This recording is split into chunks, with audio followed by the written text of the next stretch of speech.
దుబాయ్‌లో మన ఎయిర్‌క్రాఫ్ట్ ఒకటి కూలిపోయింది. దీని పేరు తేజస్. సో, ఇదిప్పుడు వరల్డ్ వైడ్‌గా కూడా ఒక వైరల్‌గా మారింది. అంటే ఇండియా గర్వంగా చెప్పుకునే ఒక తేజస్ ఎయిర్‌క్రాఫ్ట్. రెండోది మనం ఎక్స్‌పోర్ట్‌కి కూడా సిద్ధమవుతున్న పరిస్థితి. ఆత్మ నిర్భరత్ భారత్ ఆత్మనిర్భర్ భారత్ స్కీమ్‌లో భాగంగా అంటే మేక్ ఇన్ ఇండియాలో భాగంగా మనం మిగ్ ఎయిర్‌క్రాఫ్ట్ స్థానంలో తేజస్ అంటే మనకు తెలిసిందే రేడియంట్, వెలుగు, ప్రకాశం. సో, ఆ పేరు పెట్టి మనం చేస్తున్నాం.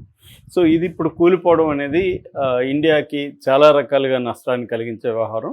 సో, అసలు ఎందుకు కూలిపోయింది? దీంట్లో ఇప్పటివరకు ప్రాథమిక విచారణలో కారణాలు ఏమని తెలిసాయి? అట్లాగే ప్రాణ నష్టం జరిగిందా? తర్వాత దీనివల్ల వచ్చే జియో పొలిటికల్ ఇష్యూస్ ఏంటి? ఎకనామికల్‌గా మనకు వచ్చే ప్రాబ్లమ్స్ ఏంటి? ఈ విషయాల గురించి మాట్లాడుకుందాం. సో, ఇది బేసిక్‌గా ఏందంటే దుబాయ్ ఎయిర్ షో అంటారు. దుబాయ్‌లో ఎవ్రీ ఇయర్ ఎయిర్ షో జరుగుతుంది. ఇది 17 నుంచి 21 వరకు జరుగుతుంది. 21 అనేది ఫైనల్ డే అనమాట. అంటే నిన్న ఫైనల్ డే.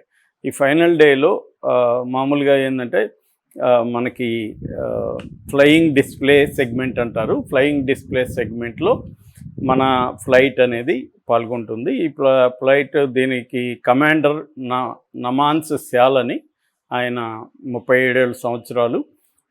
ఆయనది పటియాల్కర్ విలేజ్, హిమాచల్ ప్రదేశ్లో కంగ్రా అనే ఒక జిల్లా ఉంటుంది. ఆ జిల్లాలో పటియాల్కర్ అనే ఒక గ్రామం నుంచి వచ్చిన వ్యక్తి. ఆయన చాలా experienced, dynamic and daring officer అని కూడా పేరుంది. సో, ఆయన నడుపుతున్నాడు అనమాట దీన్ని. ఇదేంటంటే single seat HAL made. HAL అంటే హిందుస్థాన్ ఏరోనాటిక్స్ లిమిటెడ్ తయారు చేసింది. దీన్ని మెయింటైన్ చేసేది ఏడీఏ అంటారు. అంటే ఏరోనాటిక్స్ డెవలప్మెంట్ ఏజెన్సీ దీన్ని మెయింటైన్ చేస్తుంది. ఇది మల్టీ రోల్ ఫైటర్గా పిలువబడుతుంది అనమాట. సో, దీన్ని ఆయన ఏం చేస్తున్నాడంటే సోలో ఏరోబెటిక్ డిస్ప్లే అంటారు. అంటే లూప్స్ తిరగడం, రోల్స్ చేయడం, ఇట్లా రౌండ్లు కొట్టడం, హై స్పీడ్లోకి రావడం, ఇట్లా నోస్ డైవ్ అంటారు, నోస్ డైవ్ కొట్టడం, ఇటువంటి విన్యాసాలన్నీ చేస్తుంది. అంటే వేలాది మంది జనం చూస్తున్నారు, ఆ విన్యాసాలు చేస్తూ ఉంది. ఇది జరిగింది వచ్చి 2 గంటల 10 నిమిషాలు లోకల్ టైం, అంటే దుబాయ్ టైం 2 గంటల 10 నిమిషాలకి జరిగింది ఆఫ్టర్నూను. సో, డ్రైవ్ చేస్తున్నప్పుడు అతను ఏం చేశారంటే నెగటివ్ జీ మాన్యువర్ అంటారు, అంటే నోస్ డైవ్ అంటారు. నోస్ డైవ్ చేస్తున్న క్రమంలో లో ఆల్టిట్యూడ్కి పోయినాక అది పైకి లేవలేకపోయింది. పైకి లేపడానికి ట్రై చేశాడు. పైకి లేవలేక అది కూలిపోయింది. నోస్ డైవ్ భూమిని ఢీకొట్టింది. ఢీకొట్టగానే ఒక్కసారిగా పెద్ద ఎత్తున పొగ వ్యాపించింది. ఈ లోపల రెస్క్యూ టీమ్స్ రెడీగా ఉంటాయి. మామూలుగా రెస్క్యూ టీమ్స్ కూడా ఇమీడియట్గానే పరిగెత్తి దాన్ని ఆర్పడానికి ట్రై చేశారు, కానీ అప్పటికే అయిపోయింది. సో, ఆయన స్పాట్లో చనిపోయాడు.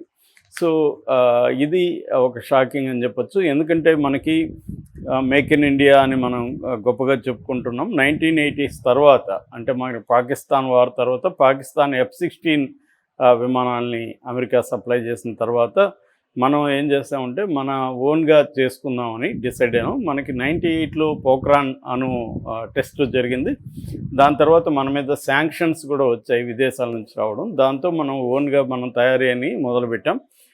2001లో ఈ కైండ్ ఆఫ్ విమానం అనేది మనకి మ్యానుఫ్యాక్చరింగ్ స్టార్ట్ అయింది. 2016లో IAF ఇండియన్ ఎయిర్ ఫోర్స్లోకి ఇది వచ్చింది.